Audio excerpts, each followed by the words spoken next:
Perfecto.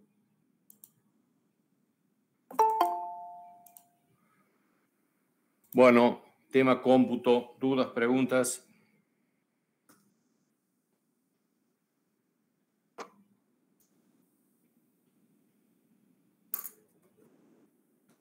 Tema cómputo, dudas, preguntas.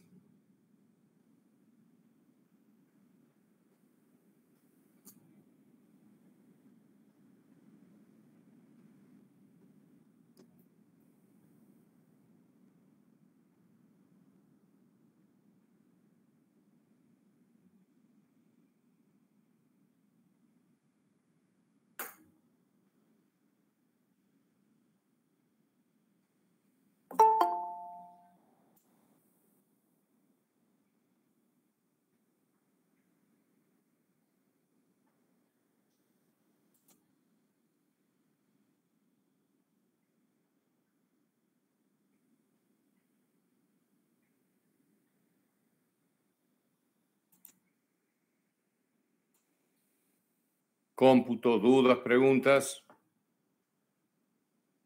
Es motivo de la segunda evaluación, ¿eh?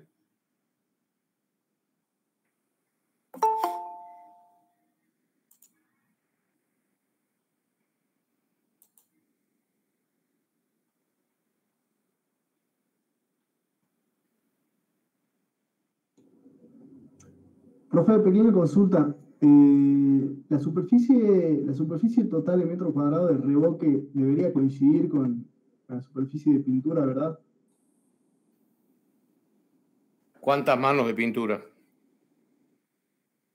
Ah, bien, depende por la mano de pintura, entonces. Y además, si es específicamente pintura de mampostería interior, sí. Pero en pintura tenés muchas cosas, ¿no? Pero si es Bien, bien, pintura bien. de la mano interior, y estamos hablando de revoque de la mano interior, sí. Bien, bien, bien, perfecto. Cuidado por la cantidad de manos que haya que darle. ¿Qué más?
Profe.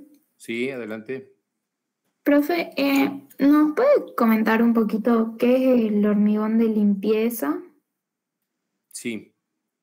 Lo vamos a ver específicamente en el hormigón, pero imagínese el cimiento, digamos, la zapata que va a tener que hormigonar tiene un hierro abajo, y tiene que estar separado del suelo. Tiene que estar separado del suelo porque si el hierro está en contacto con el suelo se oxida. Entonces tiene que haber un hormigón abajo. Es más práctico hormigonar con un pequeño hormigón pobre, llamado hormigón de limpieza, de 5 centímetros y sobre él apoyar la armadura y después hormigonar todo para arriba, para asegurarnos de que ese hierro inferior esté protegido, esté separado con hormigón del suelo, para que no se oxide. Entendido. ¿Y siempre suele ser de 5 centímetros? o más. Ah, ok. El tema siempre en construcción, el problema es que yo tengo que asegurar los 5 centímetros. Para asegurar los 5 centímetros, a veces tengo que hacer 6, 7, 8, 9, lo que sea. Recuerda que el terreno es desparejo, no estamos hablando de una cosa que sea pareja, ni haya forma de hacerlo muy parejo, ¿no? Entonces, el suelo es ondulado, entonces la mínima separación tiene que ser de 5. En algún lugar quedará 6, 7, 8, 9. Listo, profe. ¿Qué más?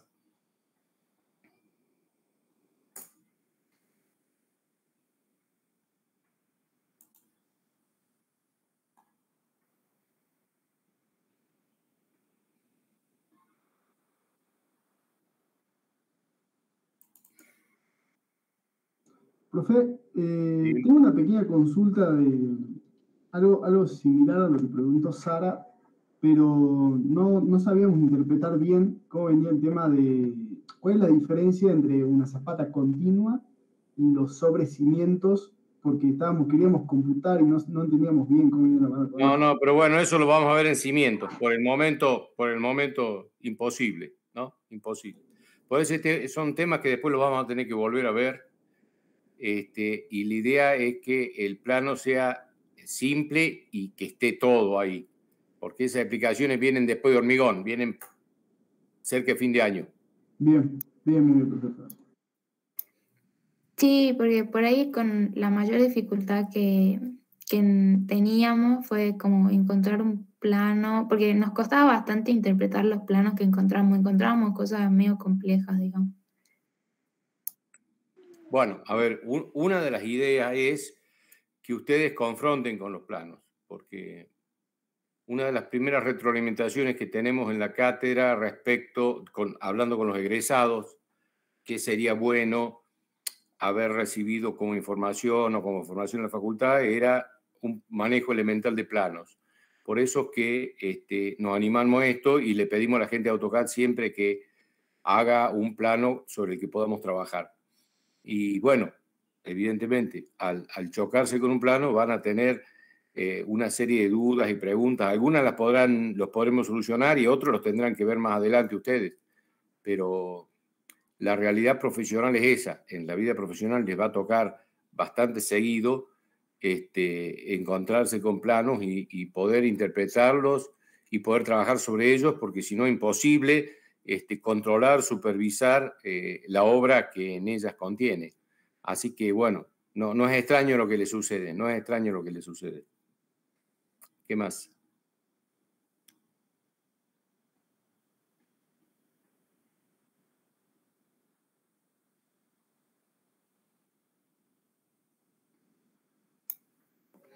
¿Hay así como una generalidad que nos diga cuáles suelen ser los ítems o el ítem más costoso en una obra? No y sí. En principio la respuesta es no. Ahora, si usted, por ejemplo, supongamos, vamos a ver un ejemplo muy típico. Es una empresa constructora que trabaja siempre para hacer viviendas Fonavi, que tienen ya un prototipo que cambia poco, ¿sí? Entonces, en base al estudio de costos de uno de ellos, uno puede llegar a saber qué porcentaje cubre cada uno de los ítems. En líneas generales, en las obras con mucha estructura de hormigón, el ítem de hormigón es bastante pesado y en porcentaje, el monto de obra está entre el 30 y el 50%. Ahora, bueno, si uno va a hacer un tinglado simple, bueno, el mayor volumen de obra en porcentaje de costo va a ser el tinglado propiamente dicho, ¿sí? Si yo tengo una instalación industrial donde hago un requerimiento muy exigente de energía eléctrica, porque tengo toda la instalación trifásica y conectado muchas máquinas, bueno, evidentemente la instalación eléctrica o de gas va a ser muy importante, ¿no? Es bastante, digamos, se puede hacer aproximaciones, y hay aproximaciones en la bibliografía respecto a las viviendas, porque en la vivienda no hay mucha variante. Ahora es muy difícil hacerlo para establecimientos industriales o establecimientos que no sean vivienda, porque va a depender de lo que va a ir adentro, sobre lo que voy a trabajar. Por ejemplo, en una estructura, en una estructura industrial, suele ser muy determinante si ese establecimiento industrial va a tener un puente grúa o no.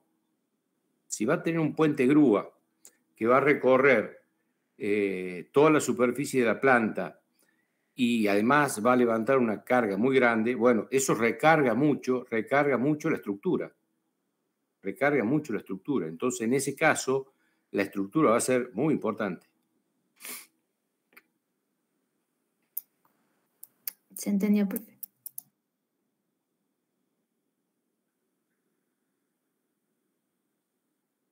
Bueno, vamos a hacer un... Vamos. Sí, ¿alguien? Sí, profe. O sea, coincido con todo lo que dijeron y con la complejidad de los planos, ¿no? Porque nosotros nos topamos con planos que solamente eran estructuras de metal. Bien. Pero saliendo de eso, podríamos tomar lo que es un edificio de 2 o 3 plantas, así, más o menos, para que tenga más o menos todos los ítems que más o menos venimos viendo. ¿Usted dice cambiar el proyecto? Claro, porque nosotros en realidad ya veníamos con más o menos una idea de tomar el edificio, digamos, no es que... No, yo diría ahora, digamos, tenemos que evaluar el lunes, así que ya no, si ya han trabajado sobre uno, no tiene sentido. Lo que sí es bueno, que todos los años lo hacemos, es que después intercambien archivos para que vean, uno trabajó de una manera, otro trabajó de otra, pero no cambie ya porque no llegan. Hoy tendrían que estar ya todos los, no sé si ustedes entregaron todos los cómputos entregados. Evidentemente, los que se demoren van a tener peor nota o no van a tener nota, entonces ya no sé qué van a hacer. Pero ya a esta altura no.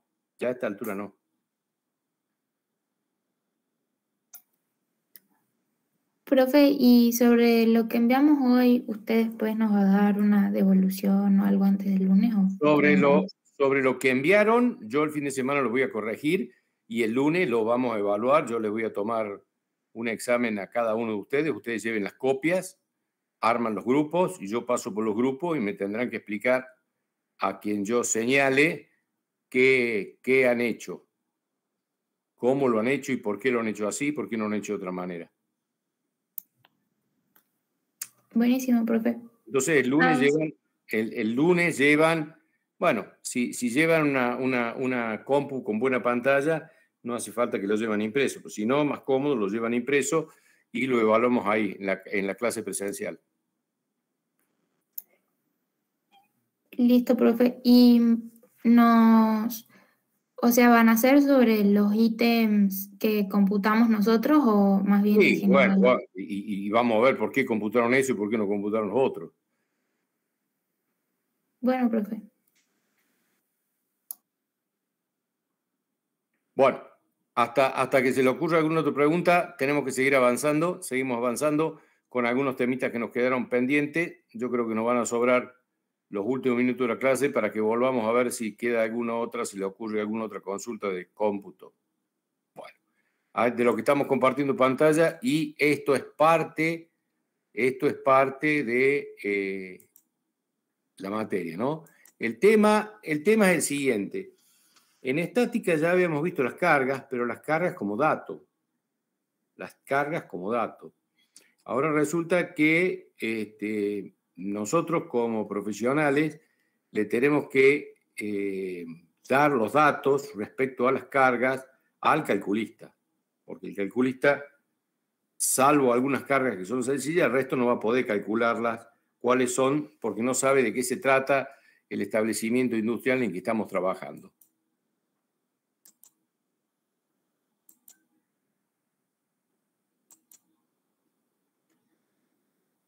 Bueno, hay varias formas de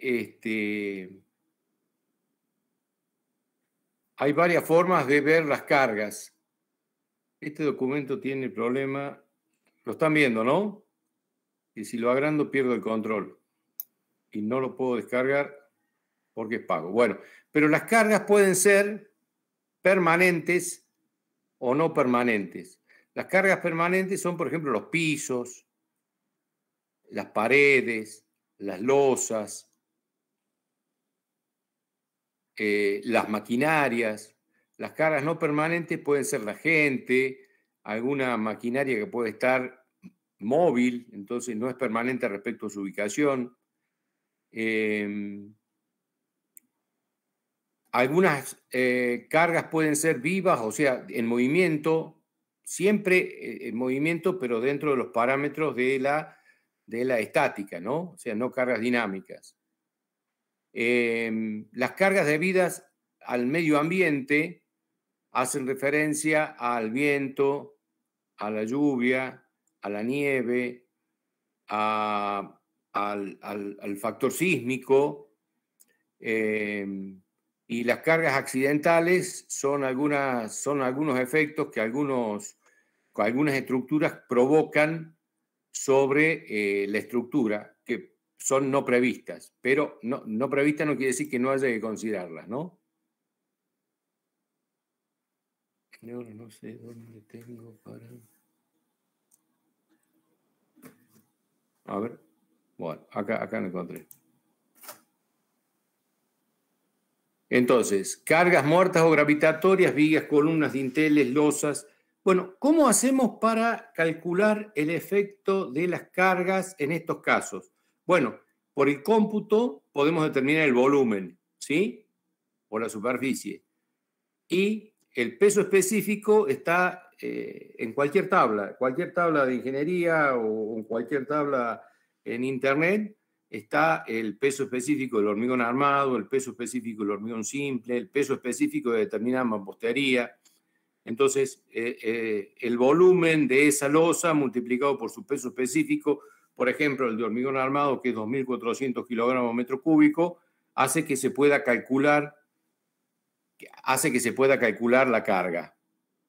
¿Entendido? Para el caso esto. Entonces, como ustedes ya saben computar, tienen los planos y ya saben computar, a partir del cómputo se puede determinar los pesos y ese es uno de los insumos que necesita el calculista para calcular la estructura. ¿Se entendió? Sí, profe, se entendió.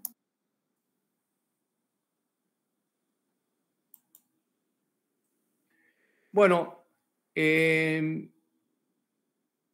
los empujes hacen referencia a cargas que no necesariamente son verticales descendentes, sino que pueden ser horizontales, como los ejemplos que están a la vista, con esa ley de distribución triangular o lineal. Los empujes pueden deberse a líquidos o al empuje del suelo. Y para contrarrestar los empujes, la estructura apropiada es un muro de contención. Un muro de contención, que es una estructura capaz de soportar un empuje horizontal.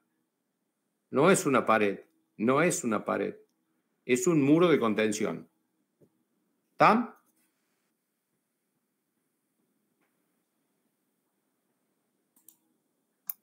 Sí, profe.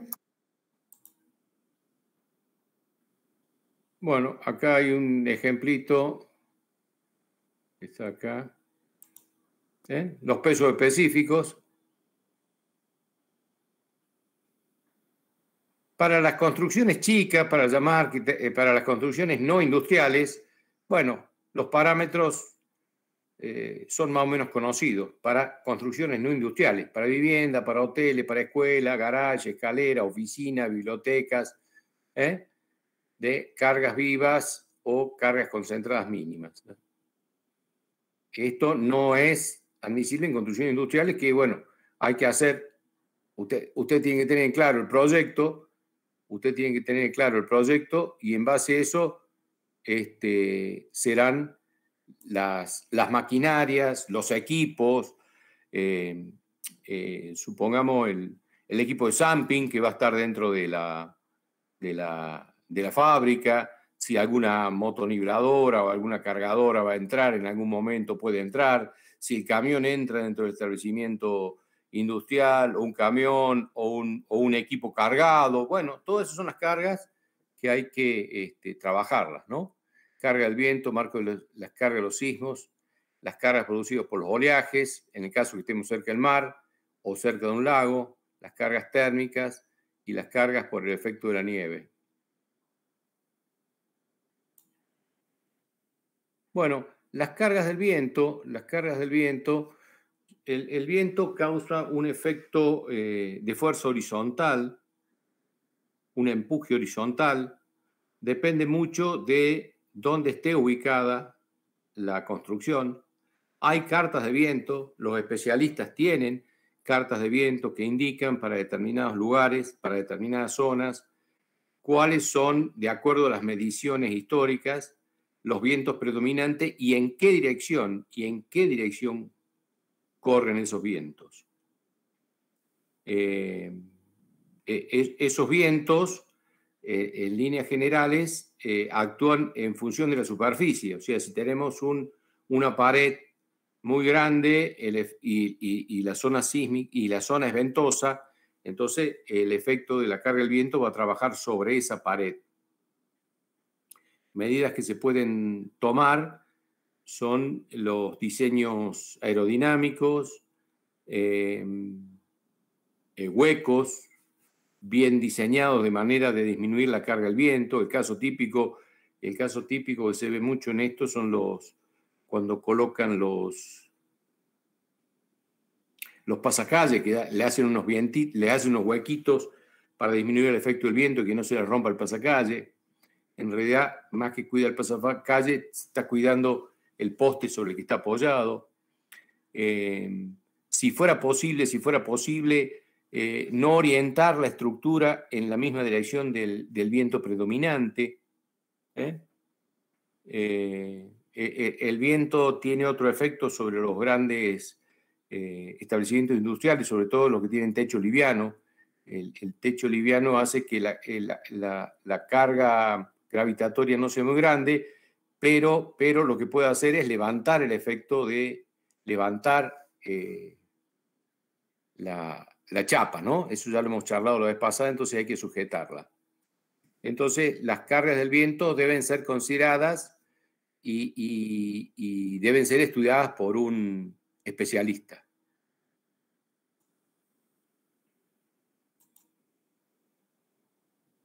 Obviamente, casos especiales para regiones donde históricamente los vientos son muy, muy importantes, que no es el caso nuestro, pero en algún otro sector sí hay una historia de vientos muy importantes.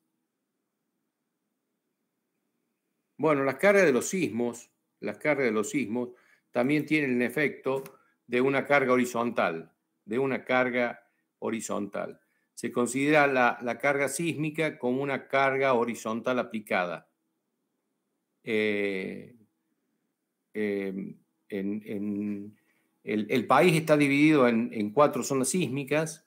Zona sísmica 0, por ejemplo, es Buenos Aires, y la más importante es San Juan y Mendoza, zona sísmico 4. Nosotros estamos en zona sísmica 3. El efecto sísmico es importante, aunque no lo notemos, es bastante considerable y debe ser tenido en cuenta en la construcción. Eso hace que la construcción deba trabajarse no con estructuras independientes, sino con pórticos. Después hay un gráfico más apropiado para eso. ¿Profe? Sí. Es por eso que los edificios acá en San Salvador de Jujuy no superan una cierta altura, ¿puede ser? Entre otras cosas. Una es esa, y otra que, bueno, no es una plaza tan densamente poblada como para el valor del mercado, ¿no? En alguno, no sé, por ejemplo, si alguno fue Iquique, se da cuenta de que hay edificios muy, muy altos y tiene una zona sísmica más importante que la nuestra, ¿no? Pero uno de los factores es eso. En el análisis económico-financiero hace que tengamos un tope en la altura de los edificios. muchas veces para quien no está en el tema, para quien no está en el tema, o si uno trabaja con especialistas que no lo son, creen que aplicando coeficientes de seguridad exagerados pueden cubrirse las cargas sísmicas, y eso no es cierto, porque las cargas sísmicas, como ustedes lo están viendo, tienen un efecto horizontal y no vertical. Entonces, duplicar la carga vertical nunca me va a cubrir del efecto de la carga horizontal. Requiere medidas específicas y una tecnología y un control mucho mayor. Bueno, las recomendaciones son diseños regulares. Evidentemente, como el efecto es de una carga horizontal y se la considera, para simplificar, ¿no? Se la considera proporcional al peso, la carga horizontal proporcional al peso. Para estructuras livianas el efecto sísmico no es muy grande, pero si la estructura es pesada y alta, esto trabaja como un péndulo invertido, entonces el efecto es muy importante. Un ejemplo típico que se puede ver en nuestra ciudad de un diseño malísimo en cuanto a diseño sísmico es Tribunales. Tribunales es casi un emblema argentino de un pésimo diseño al sismo, ¿no? Estructuras de ese tipo con una zona baja muy débil y una zona alta.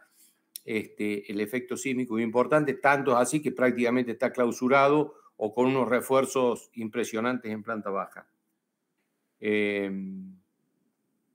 Si estamos hablando de una estructura liviana y baja, su efecto es pequeño, pero si no, su efecto es importante y requiere medidas adicionales. Requiere medidas adicionales que no se cubren bajo ningún punto de vista con las que podamos tomar para las cargas gravitatorias, que son verticales descendentes. Hay que tener mucho cuidado en el cálculo, en el diseño, en la ejecución y en el mantenimiento.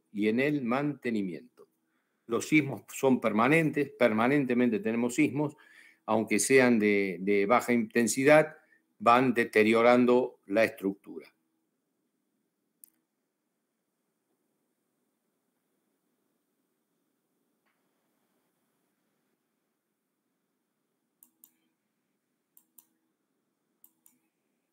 Bueno, las consecuencias ustedes ya los pronuncian. Bueno, cargas provocadas por el oleaje para construcciones al lado del mar, lo vamos a obviar, lo vamos a obviar a nosotros. Les queda a ustedes ahí. Cargas térmicas, bueno, algo vimos en resistencia de materiales, en establecimientos industriales, en presencia de la caldera, hay que tener mucho cuidado. Las cargas térmicas debido al sol también ya vimos en resistencia de materiales cómo pueden agrietar la estructura provocando esas compresiones o esas tracciones. La junta de dilatación, estructuras separadas, por ejemplo, en un gran bloque de construcciones, por ejemplo, una medida acertada respecto a estas cuestiones puede ser separar en bloques, separar una construcción de la otra con 5 centímetros, 6, 7 o 8 centímetros para evitar que una estructura recargue sobre la otra.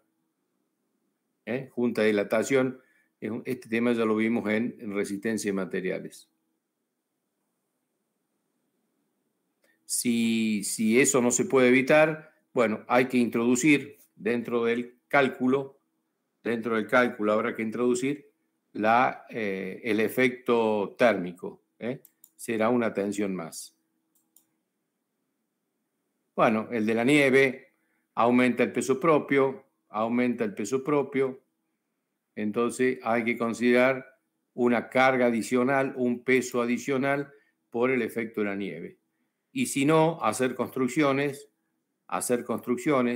de manera que la nieve no se acumule, por ejemplo, darle una importante pendiente a los techos y a todo otro parámetro donde pueda acumularse la nieve, de manera que no presione, porque si no ese efecto de la presión es importante.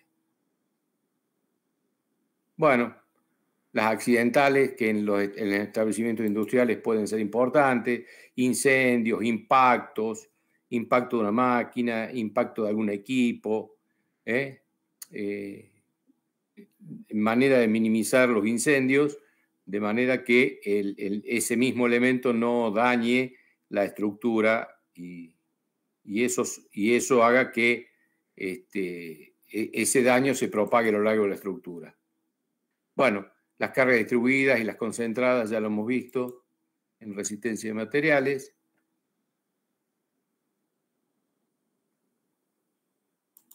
Ahí está un ejemplo de un muro que carga en una losa, la carga distribuida. Y a su vez la losa que carga en la otra viga, la carga distribuida, ¿no?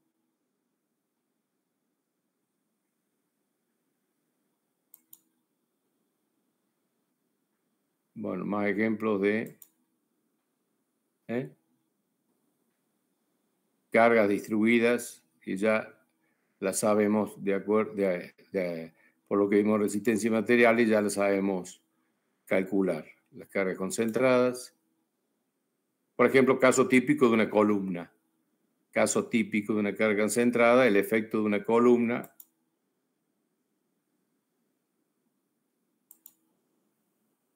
Dinámicas y estáticas. Recuerden que nuestros estudios están para cargas estáticas. Si fuera una carga dinámica propiamente dicha, bueno, es otra ciencia, no estamos habilitados para ese cálculo de cargas que sean muy dinámicas, solamente para las cargas estáticas.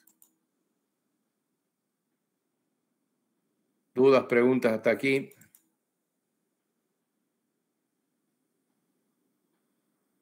Bueno, acá hay otro documento de cargas también.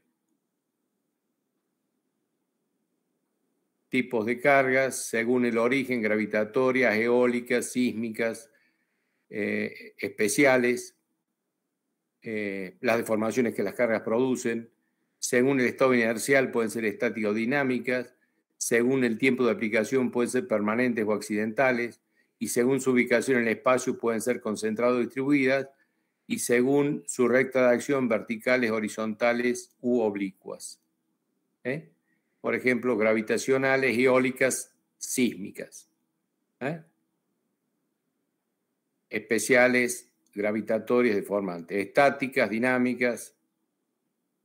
Según su estado inercial, esas cargas pueden ser móviles. Por ejemplo, acá los vehículos que transitan en un puente, ¿no? Permanentes o accidentales. Fíjense, hay permanentes en el gráfico, la misma estructura, y accidentales, supongamos que haya una reunión. Supongamos que haya una reunión o que eventualmente se incorpore algún tipo de equipamiento especial.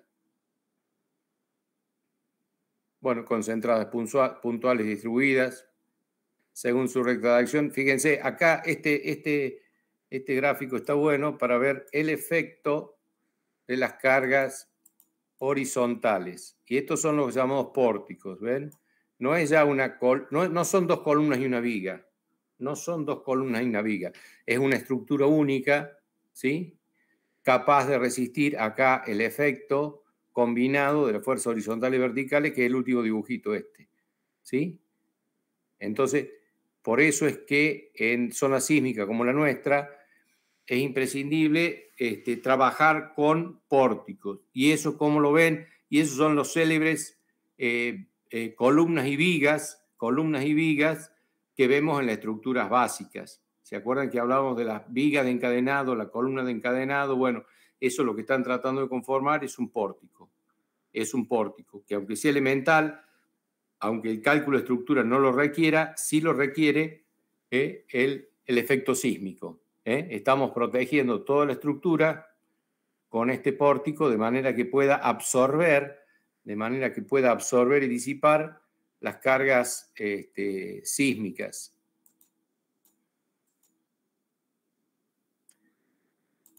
¿Dudas, preguntas?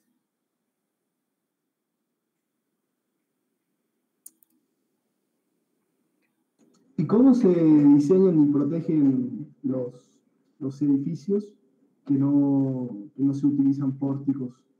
No, en zona sísmica con pórticos. ¿Sí o sí? Sí. Bien. Más, en la casa también. En tu casa, en mi casa, debería tener pórticos. Aunque sea básico y elemental, que es el de encadenado. Por eso te aparece en el cálculo una viguita de encadenado. Si el cálculo hubiera requerido una viga mayor, sería una viga propiamente dicha. ¿Sí? Pero la manera de absorber y disipar la energía que aplica el sismo es a través de sistemas porticados. ¿Por qué? Porque si yo tengo una viguita apoyada en una columna, no resiste una carga horizontal, no la absorbe. Está la carga vertical nada más, ¿sí? Pero la horizontal no.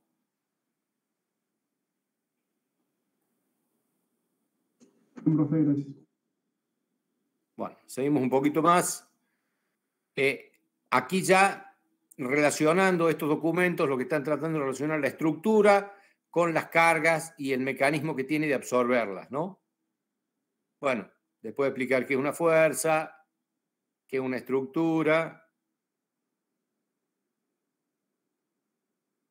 que puede ser una estructura, fíjense, hasta de papel, hasta con papel se puede haber hecho esto. ¿Sí?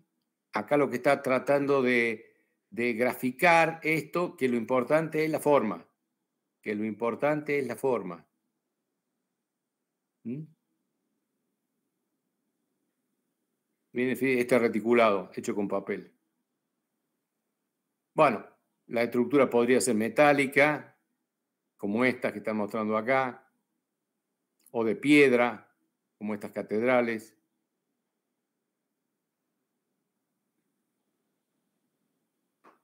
Y los mecanismos a través de los cuales la carga se distribuye, tienen que tener en cuenta los pesos situados sobre la estructura, el peso de la propia estructura y la presión, en este caso de un embalse, de una presa, de la presión del agua.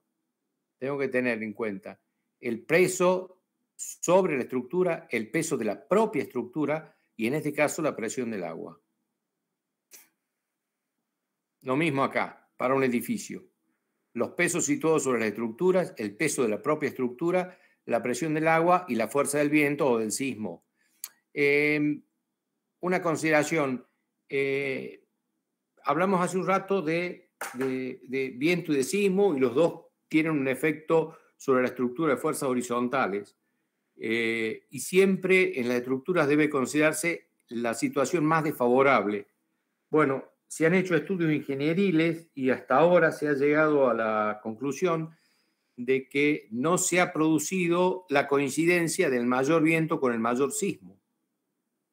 Entonces hay un criterio en el cálculo de estructuras de aplicar la situación más desfavorable, pero una de las dos, no las dos juntas, porque si no sería una cosa excesiva y recargaría demasiado la estructura. Entonces, cuando se analizan los efectos de las cargas horizontales, se estudia el mayor viento o el mayor sismo y se aplica uno solo de ellos, ¿sí? Porque hasta ahora no tenemos antecedentes de que se haya producido simultáneamente el viento más fuerte y el sismo más fuerte. ¿Se entendió? Son criterios ingenieriles, ¿sí? Bueno, cargas fijas y variables. Y los mecanismos a través de los cuales se transfiere. Bueno, ya vimos que es tracción, ya vimos que es compresión, ya vimos que es flexión, ya vimos que es torsión, ya vimos que es corte, todo esto ya lo vimos. Fíjense qué bueno que está esta figura para que ustedes en este elemento estructural simple se pongan a tratar de ver a qué está sometido cada una de las partes de este mecanismo. ¿A qué está sometido cada una de las partes del mecanismo? Bueno, ¿qué se requiere? Y la estabilidad, la resistencia y la rigidez. Se requiere que los elementos sean estables, resistentes y rígidos, ¿sí? Que es la estabilidad, nosotros le llamamos estática, ya lo vimos, la resistencia, que no se rompa, lo que vimos en resistencia de materiales. Bueno, ¿cómo se logran estas estructuras? Y una forma es a través de la triangulación. Si yo pongo este cuadrado, ya lo vimos cuando vimos reticulados, se deforman. Entonces, el mínimo elemento indeformable es el triángulo y ahí aparece el reticulado. Y ahí aparece el reticulado que ya lo vimos, ¿no? Ya vimos y calculamos reticulados. Bueno, por ejemplo, esta estructura de este puente a través de un reticulado. O un reticulado mucho más complejo como este, que podría ser el tinglado de un estadio de fútbol o de un establecimiento industrial. Triangulando.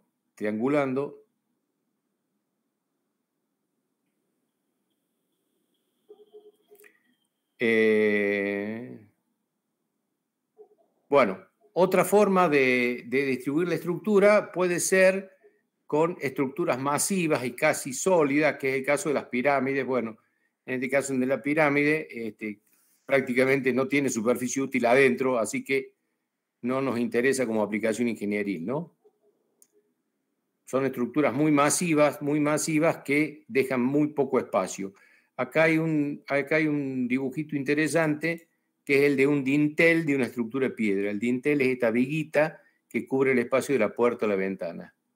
Ese pequeño, en este caso una piedra. Esto se ve mucho en una quebrada, en las construcciones de piedra. Se llama dintel. ¿Sí? Una estructura muy precaria para cubrir una ventana muy chica. Si fuera más grande necesitaríamos una viga, ¿no? Bueno, estructuras masivas con dintel, como las griegas antiguas, ¿sí? Este es el mecanismo típico de distribución de carga. Fíjense, viga.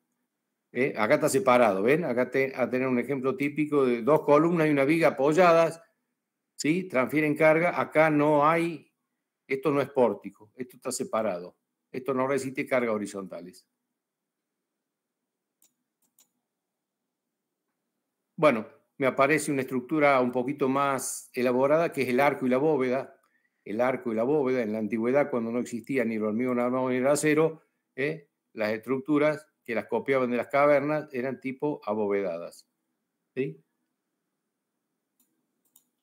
Evidentemente, poco se puede avanzar con este tipo de construcciones. Arco y bóveda, ahí tienen las partes, todavía se construyen, ¿no? Es con materiales rocosos generalmente. Con materiales rocosos generalmente se pueden cubrir este tipo de elementos. Ahí está el elemento de cómo se distribuye la carga, acá cómo se construye. Un caso típico es en el puente Senador Pérez, ¿no? En el puente Senador Pérez tenemos un elemento de este tipo, arribando al centro. Abovedados. Claro, esto es antes del hormigón armado, antes del acero, ¿no? Construcciones de tipo árabe. Interesante, ¿no? Fíjense este mecanismo, la gran luz que está cubriendo. ¿Sí? Estos tipos de acueductos romanos muy interesantes. Pero, claro, tenían un límite. Arcos y bóvedas. Arcos y bóvedas. Son elementos elementales. Bueno, ya aparecemos con los entramados de hormigón, con los entramados, las vigas y las columnas de hormigón.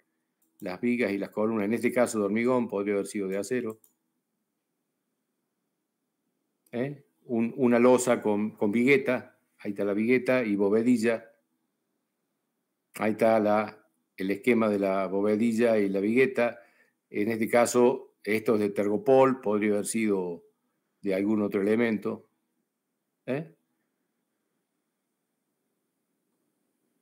Estos entramados, estas losas huecas. Ahí está el mecanismo de la viga, la columna y la losa. Acá hay un detalle de cómo trabajan y se encuentran, ¿no? La losa, la viga y la columna. La losa transfiere la carga a la viga y la viga a la columna.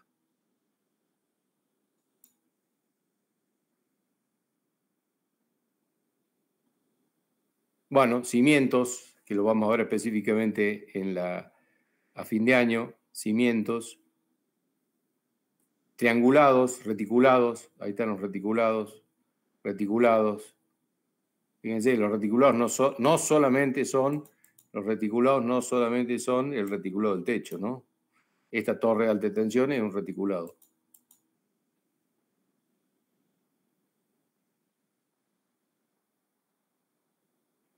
Bueno, mecanismos más complejos como colgantes.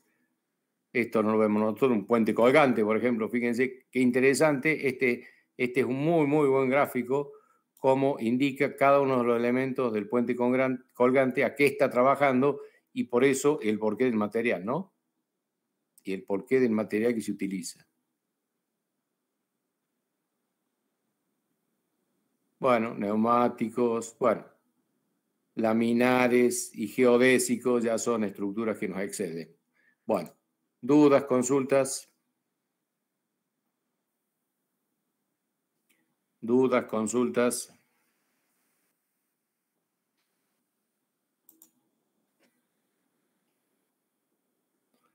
Dudas, consultas.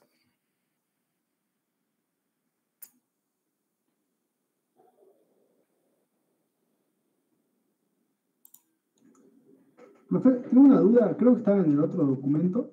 Sí. La diferencia y cuándo se utilizan zapatas continuas de zapatas individuales. No, eso lo vamos a ver en fundaciones. Ah, bien. Eso lo vamos a ver en fundaciones.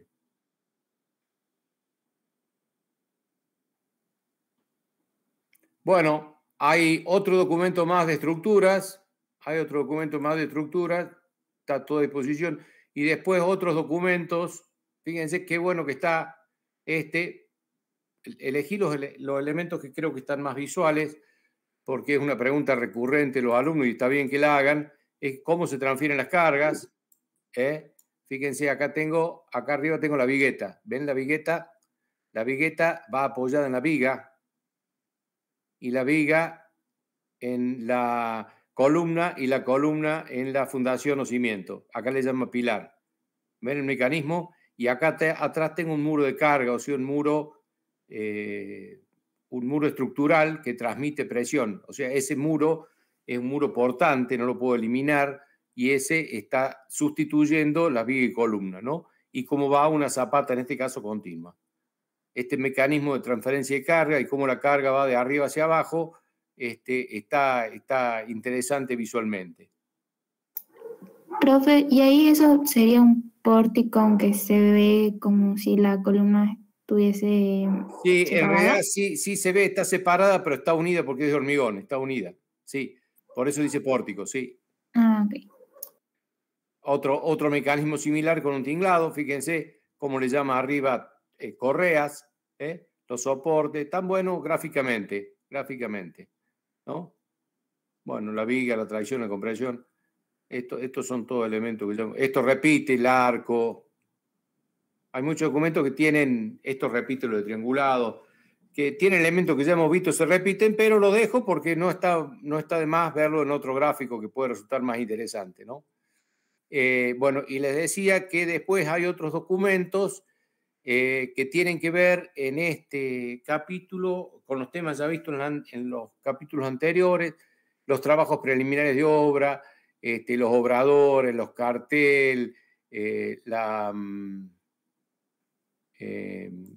todas las actividades que tengo que hacer al iniciarse la obra, ¿no? Las especificaciones técnicas de las actividades previas al inicio de la obra, ¿no?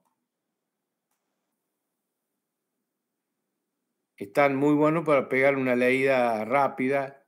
Vuelvo a repetir, no hace falta una medida muy profunda. Obviamente hay cosas que pueden ser que no interpreten, pero están buenos porque indican las especificaciones técnicas que están escritas. Yo solamente tengo que ir a buscar, qué es lo que me hace falta. ¿Está? Bueno. Entonces, tema 5 dado. Tema 5 dado. Terminemos con el 4 porque después tenemos que evaluar el 5. Profe, me quedó una sola duda. El tema de las bovedillas que son de tergopol. Sí. Hay otras que son, bueno, no es ladrillo. Cerámico, sí, ladrillo cerámico. Bien. ¿Eso influye en la carga que pueden soportar? Porque si bien reducen el peso las que son de tergopol, ¿influye en la carga que soporta? La carga es soportada por la vigueta. ¿Sí? En las zonas en que la losa no trabaja, en las zonas donde ya lo van a ver en hormigón armado, donde el volumen de hormigón no trabaja, se pone el tergopol para aligerar. Entonces estoy disminuyendo el volumen, disminuyo la carga. Disminuyo la carga barato y pongo menos carga muerta, menos peso muerto. ¿Sí? Eso hace a la estructura propia de la losa, ¿no? Donde no hace falta material que trabaje, pongo aire, porque estoy hormigonando, algo tengo que poner, pongo tergopol, que es liviano y barato. Después de ese molde de tergopol hay dos tecnologías, una es recuperable y otra es perdido. Bueno, lo tengo que elegir antes cuál es la tecnología que voy a hacer. El tergopol, los moldes de tergopol más caros se recuperan y los moldes, los otros quedan perdidos, quedan ahí, quedan dentro de la masa. Bien, entiendo, gracias.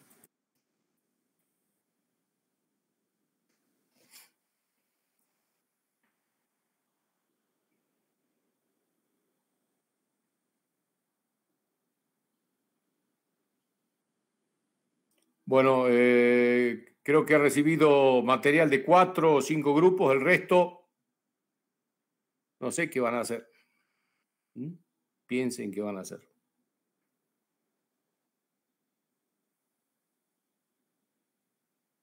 Bueno, dudas, consulta de cómputo. De cómputo o de carga, si no hay dudas de cómputo.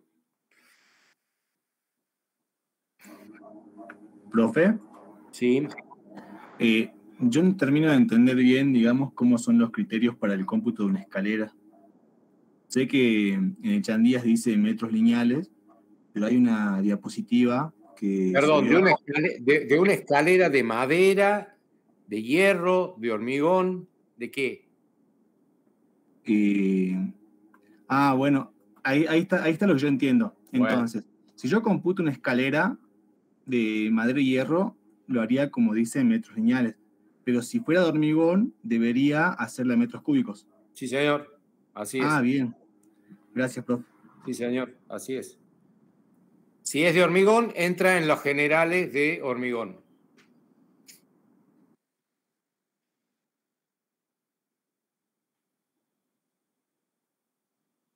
Recuerden que el desafío no es computar lo que existe, sino lo que no existe.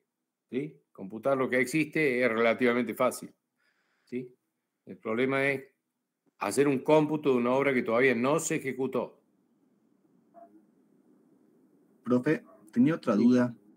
Leyendo el libro, el Echandías, hay una parte que habla sobre mampostería de nivelación.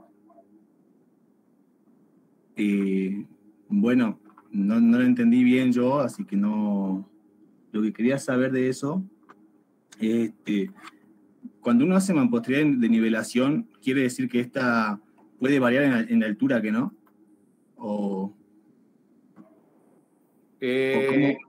No sé si está si mampostería de elevación no hace referencia a la mampostería que corresponde a los cimientos. ¿No de nivelación. De nivelación. De nivelación, sí, no, es como que no terminé bien de entender. Yo sé, o sea, iría arriba del cimiento, pero antes de la mampostería de elevación. No, por eso. La mampostería, muchos autores le llaman así, mampostería de cimiento y mampostería de elevación, no de nivelación, de elevación. Entonces, la de cimiento es la que queda por debajo de la tierra, y de elevación la que queda por arriba. Bien. Gracias, profe. Bueno, a ver. Supongamos que tenemos el cómputo. Supongamos que tenemos el cómputo de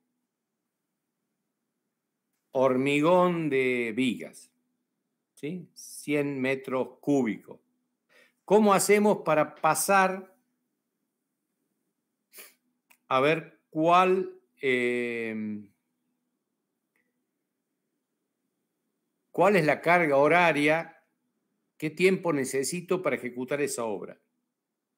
Entonces, de acuerdo a la tecnología que vaya a usar el constructor y a los datos previos que tenga en su base de datos, aunque sea una libretita, tiene que saber el rendimiento de la cuadrilla que va a trabajar para hacer vigas. Cuadrilla es el grupo de albañiles que designa el capataz para hacer esa tarea. Ya dijimos, la cuadrilla puede estar conformada por un oficial y un medio oficial, o dos oficiales y un medio oficial, la cuadrilla que sea. Entonces, supongamos que tengamos 100 metros cúbicos de viga y supongamos que el rendimiento nuestro sea de 5 metros cúbicos por día. Entonces, 100 metros cúbicos dividido 5 metros cúbicos por día me va a dar 20 días. ¿De acuerdo? ¿No? Ingeniero, no creo que está diciendo nada extraño, ¿no? Rendimiento. ¿Se entendió o no?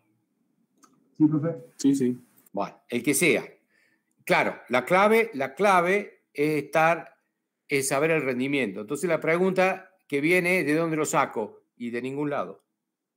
Ah, pero yo lo vi en internet, hay un librito. Sí, está bien, pero eso muy difícilmente coincida con lo que vos tenés que hacer y en todo caso puede haber sido obtenido, supongamos de buena fe, en otro momento, en otra situación o en situaciones totalmente diferentes a la tuya. ¿Lo puedo usar? Y yo diría que no. Porque en definitiva no estás haciendo un estudio histórico, sino lo que querés vos saber es cuánto te va a costar a vos. Entonces necesitas saber del rendimiento de la gente tuya o la gente que va a trabajar para vos. ¿De acuerdo? Esta es información confidencial y esta es información que se la reservan las empresas constructoras porque es la parte más importante que tienen. Computa cualquiera. Métodos de cómputo hay muchos.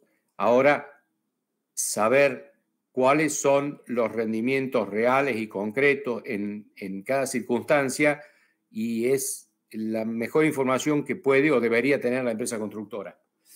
¿Estamos? ¿Sí? A medida que pasan las horas deberíamos entonces ir tomando... Por supuesto.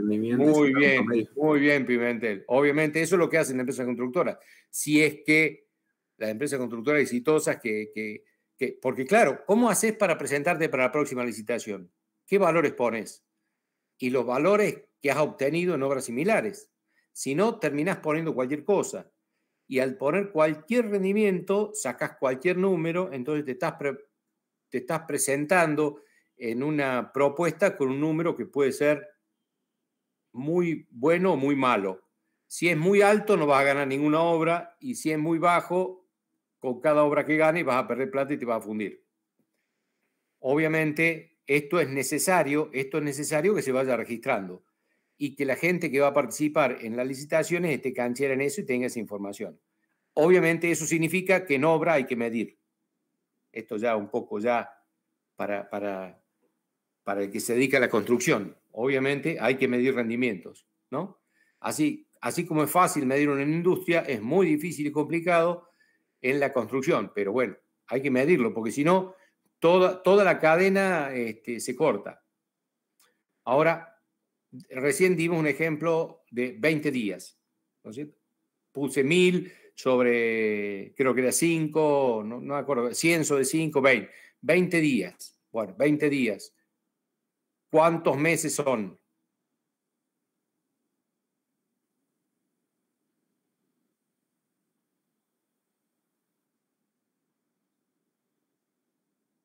¿En cuántos meses estoy haciendo esa parte?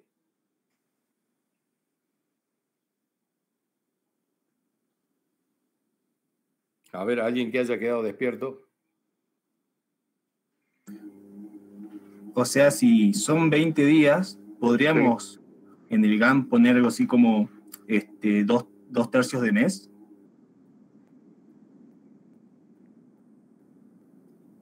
¿Qué opinan respecto a lo que opinó Marcos?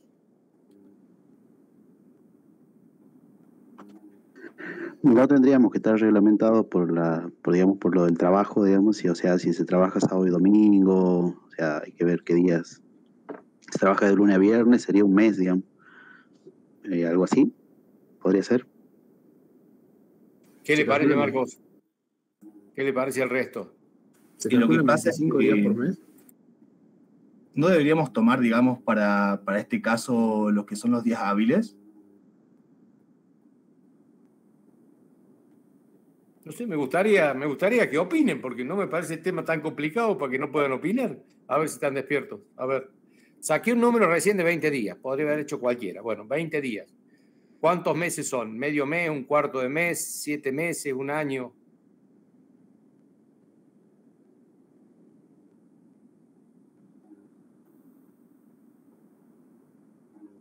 Sí, serían 2/3 de mes. Es un mes laboral.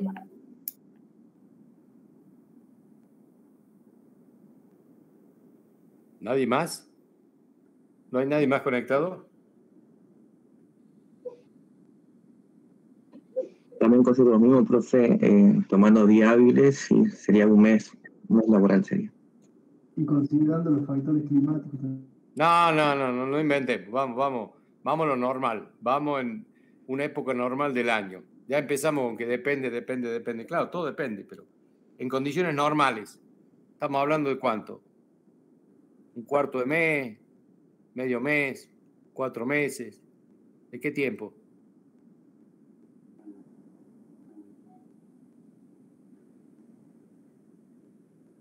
Marcos. Aproximadamente 3/4, por favor. Yo me quedo, bueno, si vimos yo me quedo con los 2/3 de mes, digamos. Son 20 días de 30 aproximadamente de un mes. ¿Y el mes tiene 30?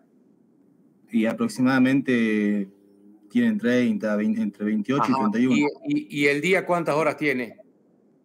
24 horas. Y yo creo que no. El día laboral tiene 8 horas. Puede tener 12. Incluso menos de 8 horas. Torres, ¿cuánto paga la hora extra? Y mucho más que una hora hábil, digamos. ¿Usted le parece que un obrero de la construcción puede trabajar 12 horas seguidas? No, profe. Claro, no, tiene razón. Sí. Incluso a veces menos de 8 horas. Entonces, lo que debería hacer sería, si son 20 días,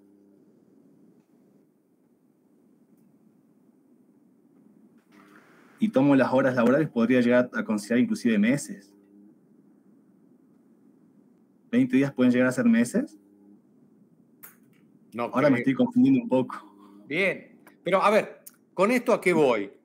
Y ya son grandes ustedes, ya son ingenieros, estas cosas caen de maduro y son de sentido común, ¿no es cierto? Cuando hablamos en estos términos, estamos hablando, cuando hablamos de un día laboral, estamos hablando de 8 horas, cuando hablamos de un mes laboral, estamos hablando de 21, 22 días laborables que están estudiados técnicamente, está bien, depende de los feriados, no feriados, pero por ahí anda, ¿no? ¿Sí? Si decimos una tarea no va a llegar 20 horas, no es un día. No es un día.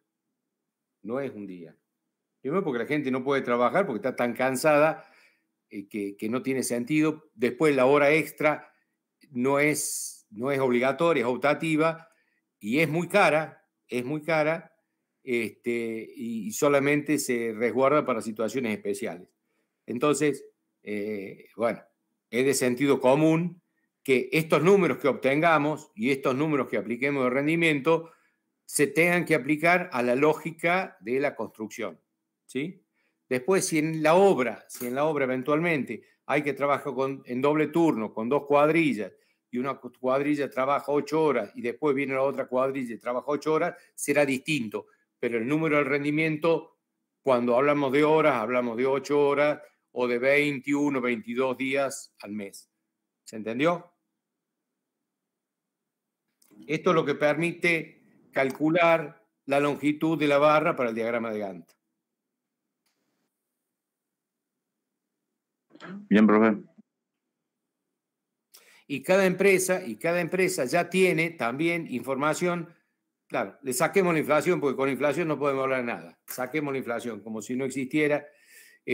Cada empresa ya tiene los números de a esa empresa el metro cuadrado, cuánto le sale. Porque si yo digo el metro cuadrado revoque, si yo sé que una cuadrilla, que un oficial hace, no sé, 10 metros cuadrados por día y el oficial por día gana tanto, entonces ya sé yo, para mí, cuánto me cuesta el metro cuadrado de revoque. O sea, pasar a pesos, conociendo los rendimientos económicos de la empresa es fácil, pasar a pesos. Y también así es fácil poder ver si me conviene esa obra hacerla a mí o contratar a un subcontratista. Un contratista me tendría que asegurar la misma calidad, que es la que exige el pliego, y a un precio menor. En cuyo caso, si yo consiguiera eso, me quedo con la diferencia. Lo cual es válido. Eso es el expertise de la construcción, eso es conocer el medio, eso es tener relación con subcontratistas, y bueno, a mi cliente le va a resultar indiferente porque él va a recibir esa calidad por ese precio en el mismo plazo. O sea, no le debería influir en nada porque la calidad es la que él especificó en el pliego, el plazo es el que él especificó en el pliego, entonces, y el precio es el que está fijado. ¿De acuerdo? Entonces, ¿ven cómo interactúan todos estos mecanismos que ya hemos visto? Todos basados en 2 principios básicos que nos dan una fortaleza muy grande, que es el Gantt y el cómputo. Con el Gantt y con el cómputo, por supuesto, después recurriendo a rendimientos, pero esos son propios de la empresa. Más, yo con rendimientos que obtuve acá en San Salvador de Jujuy, no sería razonable que aplique el mismo rendimiento en Abrapampa, porque la situación bioclimática es absolutamente distinta, el relieve es distinto, etcétera, etcétera. Y los costos que tengo estudiados, entonces es fácil pasar de días a la parte de pesos y de pesos a tiempo. La clave es el cómputo, por eso el cómputo tiene esa normativa y por eso el cómputo tiene que contemplar todas esas cosas. Si el cómputo no es razonable, no lo puedo usar para determinar estas variables. ¿Dudas, preguntas?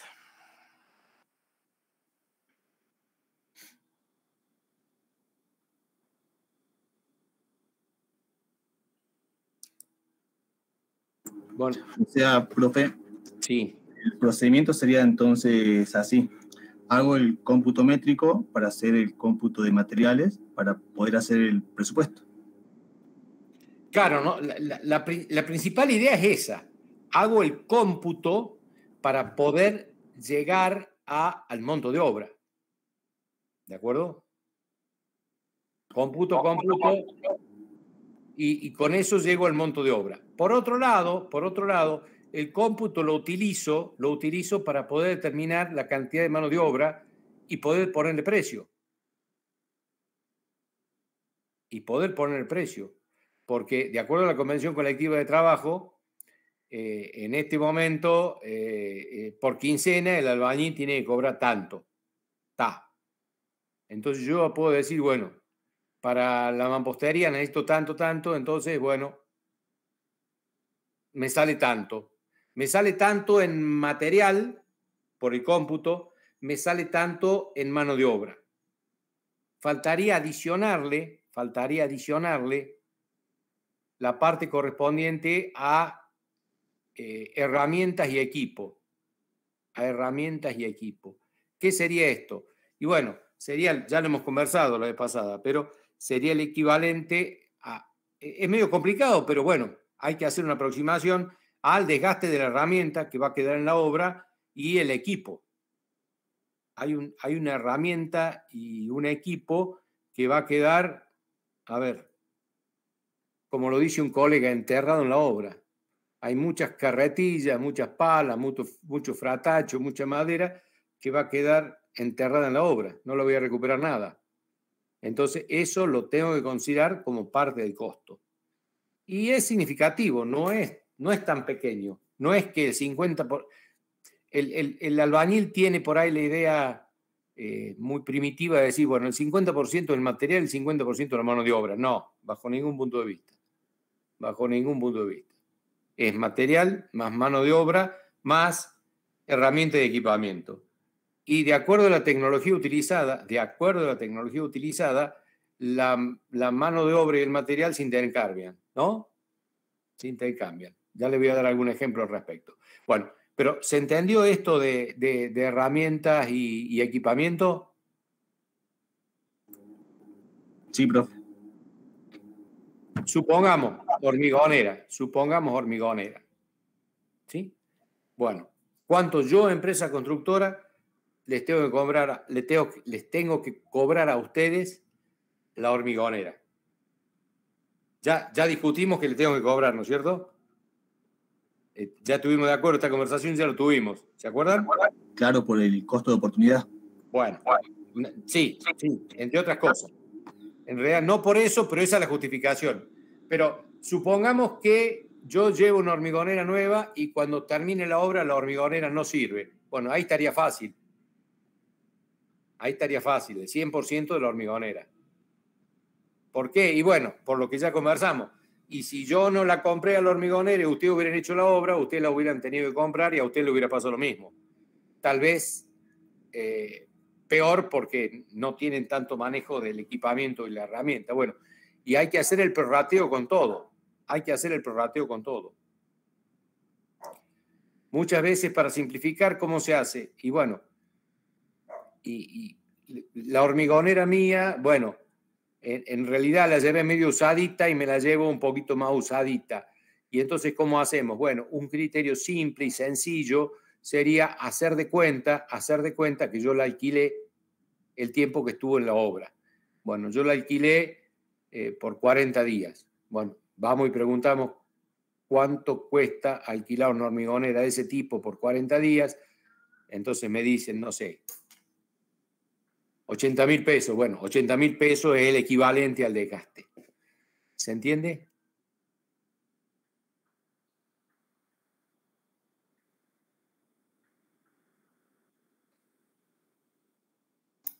Sí, profe.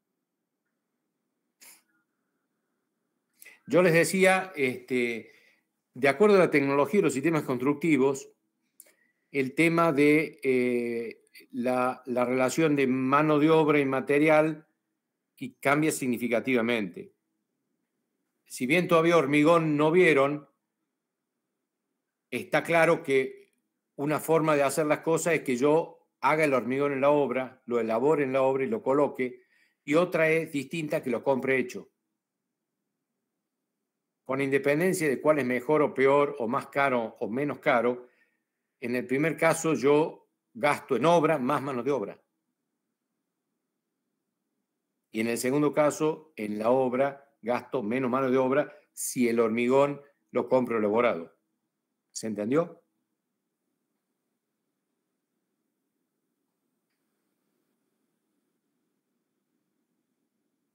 ¿Se entendió?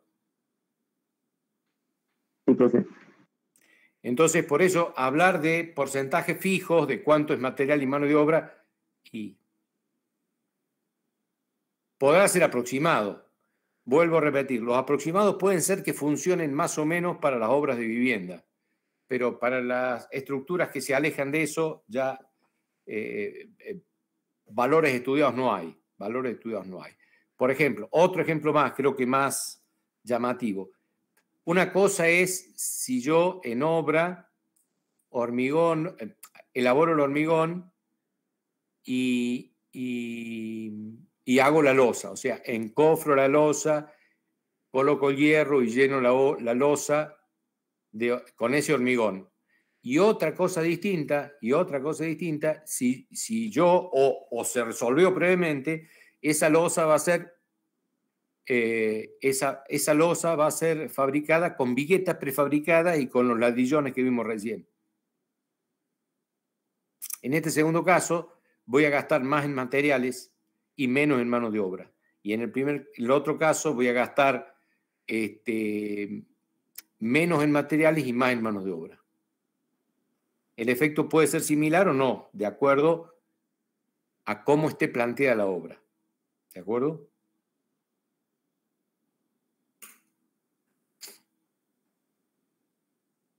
O sea, una misma obra puede ser abordada desde distintos puntos de vista. Y eso es lo que le permite, al jefe de obra y a la empresa un pequeño margen de acelerar los tiempos o no. Si estamos muy atrasados y con la losa maciza no llegamos, con una losa con viguetas podríamos empezar a llegar más rápido, ¿no?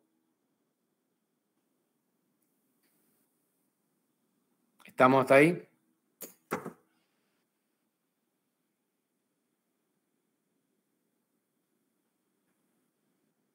Bueno, dudas, consultas.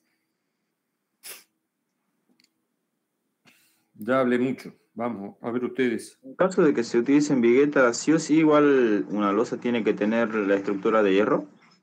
Es otro hierro, mucho menor, porque la vigueta ya tiene hierro. Tiene solamente un hierrito de distribución.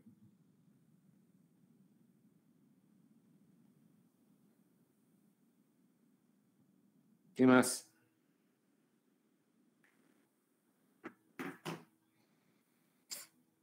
Por ejemplo, yo, empresa constructora, les debería cobrar a ustedes o considerar en el costo el encofrado de madera.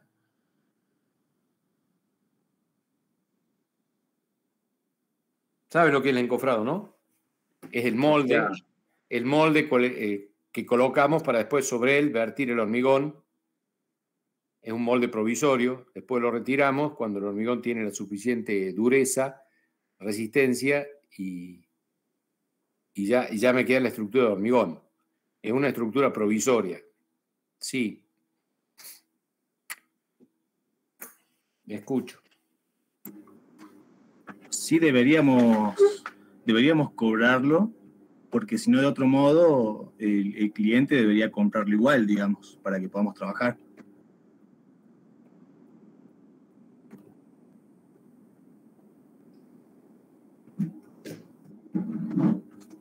Y eso cuando yo lo utilizo, se gasta, no se gasta, se deteriora, no se deteriora. Y probablemente se deteriore mucho y quizás queden partes que son inutilizables. Es por eso que deberíamos cobrarlo, digamos. ¿Están de acuerdo o no? Es como más o menos el caso de la construcción del obrador, profe. Por lo menos yo lo tomaría más o menos igual. Sí, un obrador en realidad, claro, no es eterno. Armarlo y desarmarlo no es eterno, tiene un par. En el caso del encofrado de madera o metálico también puede ser, pero el de madera es más claro y bueno, evidentemente esa madera yo la tengo que ir... Es imposible tener todas las piezas intactas porque yo tengo que cortar la madera a la dimensión, a la altura, al espesor de la columna de la viga. Entonces, esos recortes ya no se recuperan. Después se clavan, después se hormigonan. Antes de hormigonarlo hay que mojarlo. La madera al mojarla, evidentemente, se deteriora, se agrieta. Entonces se estima que una madera para encofrado puede resistir 2, 3, 4 encofrados, a lo sumo. Entonces ese podría ser un criterio para una especie de depreciación del encofrado, ¿sí? Y lo puedo usar 3, 4 veces y después ya descarto, pues ya esa madera está agrietada, partida. Cada vez que le clavamos un clavito se inicia una grieta y entonces, bueno, después sirve para el asado.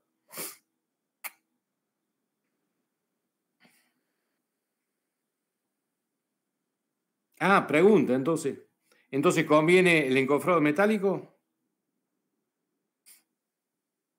¿Entonces conviene el encofrado metálico?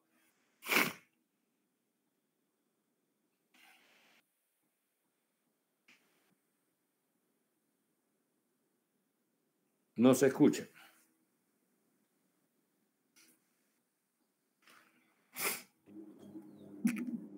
O sea, sería un encofrado de chapa. Claro, existe. Sí. Si tendríamos estandarizado más o menos que las obras que uno hace serían siempre similares, yo creo que el de chapa sería lo ideal. Pero si uno no tiene certeza de que las construcciones van a venir siendo las mismas, obviamente que uno debería utilizar el de madera. Va, por lo menos para las que son construcciones así como dije, estandarizadas, o sea, que más o menos siempre van a venir siendo lo mismo. Las piezas de metal yo creo que me convendría más. Aunque también tendríamos que tener en cuenta el tema del transporte, el manejo y el almacenamiento de eso. Bueno, con la madera te pasa algo similar. Digamos, bien, la respuesta tiene varias cosas interesantes.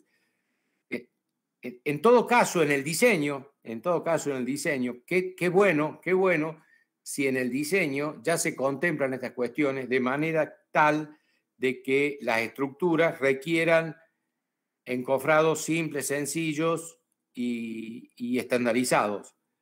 Entonces, a lo mejor tendríamos un poquito más de volumen de hormigón, pero nos facilitaría mucho la utilización de encofrados metálicos. El encofrado metálico es muy indicado, por ejemplo, en columnas circulares, que hacerlo de madera realmente es una tortura y un desperdicio de madera, ¿no? Y bueno, se avanzó mucho con el encofrado metálico, que si bien en principio es más caro, tiene mayor duración. Entonces habría que estudiarlo. Sí, obviamente, se oxida, se abolla, hay que tratarlo bien, pero indica un uso de una tecnología un poquito mejor, ¿no? La utilización de madera, sobre todo de los puntales, ¿no? Uno ve unos tronquitos de árboles, de puntales, la verdad que está indicando una construcción de muy baja calidad, ¿no? Por lo menos en los puntales, el encofrado telescópico metálico tiene mucha ventaja. Está indicando un grado de tecnología más avanzado de la empresa y no una maderita que, bueno, para una casita puede andar. Pero el criterio de la depreciación y la amortización del equipo es exactamente el mismo, ¿no?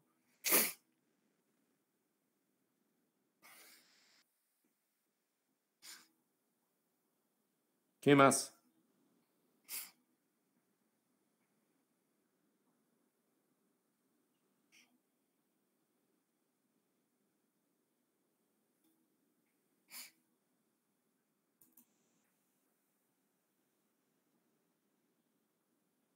Bueno, entonces cada uno de los grupos vaya pensando en la presentación del lunes o llevan en material, sí, algo van a tener que llevar impreso, ¿no?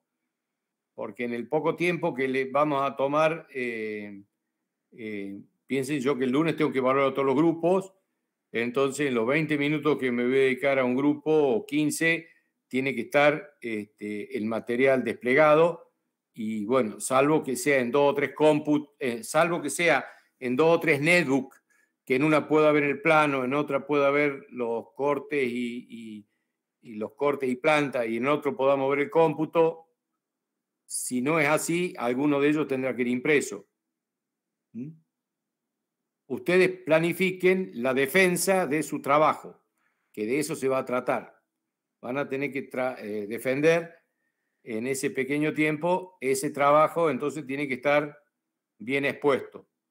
Todo lo que haga que no sea fluido, que se trabe, va a ir en contra de la defensa del grupo.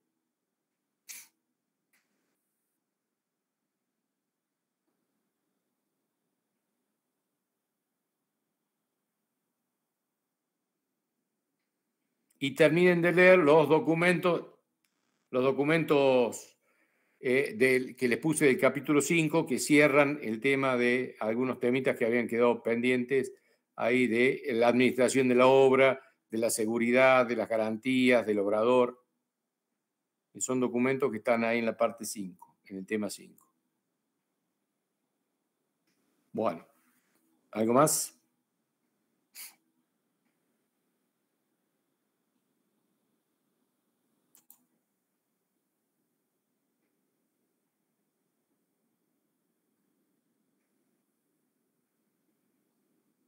Acá hay un documento, hay algunos links que no funcionaban bien, entonces puse un conjunto de links que los van a redireccionar. Hoy lo estuve revisando y sí andan. Los van a redireccionar a páginas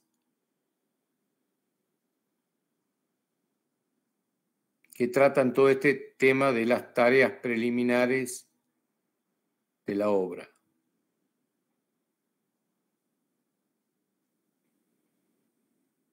A ver si puedo.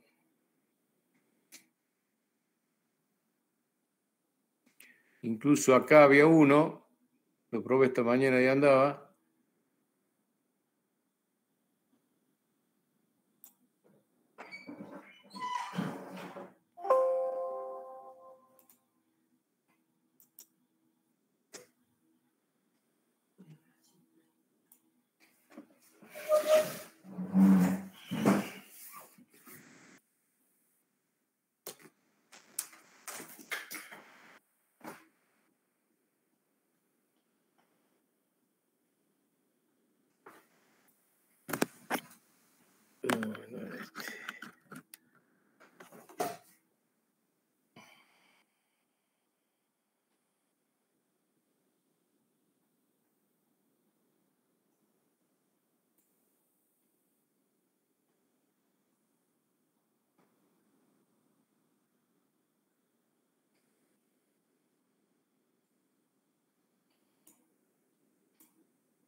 Poco vueltero, pero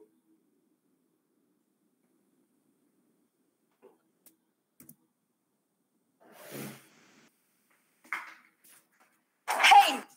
No saltes este anuncio. Antes de que sigas procrastinando, dime, ¿sigues sin avanzar en tu trabajo porque no sabes inglés? No te desanimes. Empieza con una oferta especial en Open English. Muchos creen que aprender inglés es algo que se sale de su presupuesto. Lo que no saben es que al dejarse...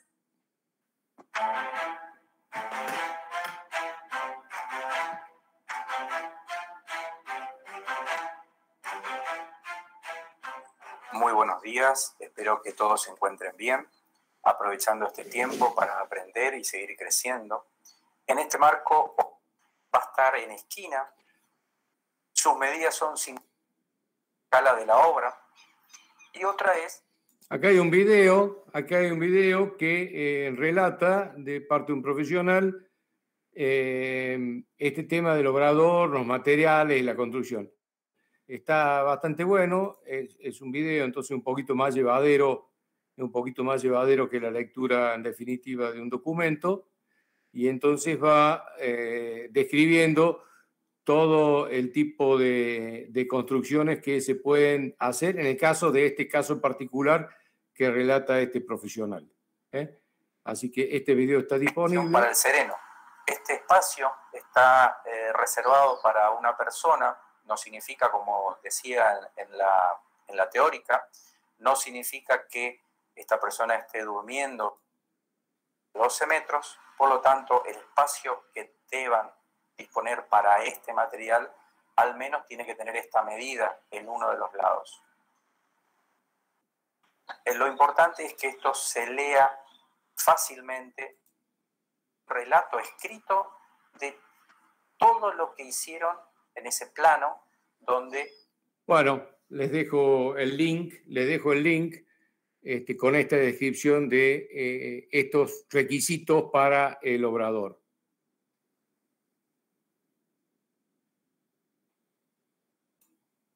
Bueno, dudas, consultas, preguntas.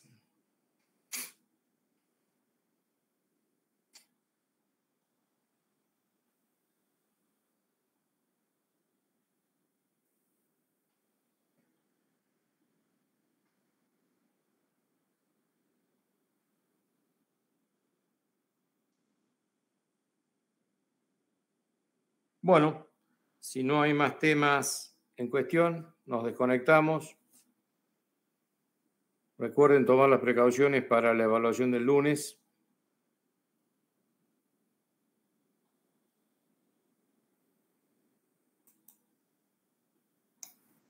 Bueno, profe, entonces esperamos el mail cuando revise los trabajos. Sí, terminen de enviar todo. Yo ya voy a hacer algunas observaciones de rigor. Las que pueda hacer se las envío por correo y si no, las otras las veremos personalmente el lunes. Por eso es importante que el lunes tengan todo disponible. Recuerden que tratemos de aprovechar los momentos de presencialidad para ver temas que virtualmente son más difíciles de hacer. Entonces, la presencialidad la tenemos que aprovechar. Tengan los documentos a mano. Recuerden que siempre el objetivo es que ustedes aprendan. Está bueno, está interesante, la nota, el parcial, está bueno, pero es válido, son válidas las preguntas. Hagan las preguntas que correspondan, aunque sea el lunes. O sea, no porque sea lunes, no pueden preguntar, ¿sí? En definitiva, esto les va a quedar a ustedes y les aseguro que va a ser de mucho valor en su vida profesional. Así que no duden, si todavía persisten algunas dudas, algunas inquietudes, algunas consultas, ténganlas a mano, ténganlas anotadas y bueno, buscaremos el momento para abordarlas. Bien, profe, muchas gracias.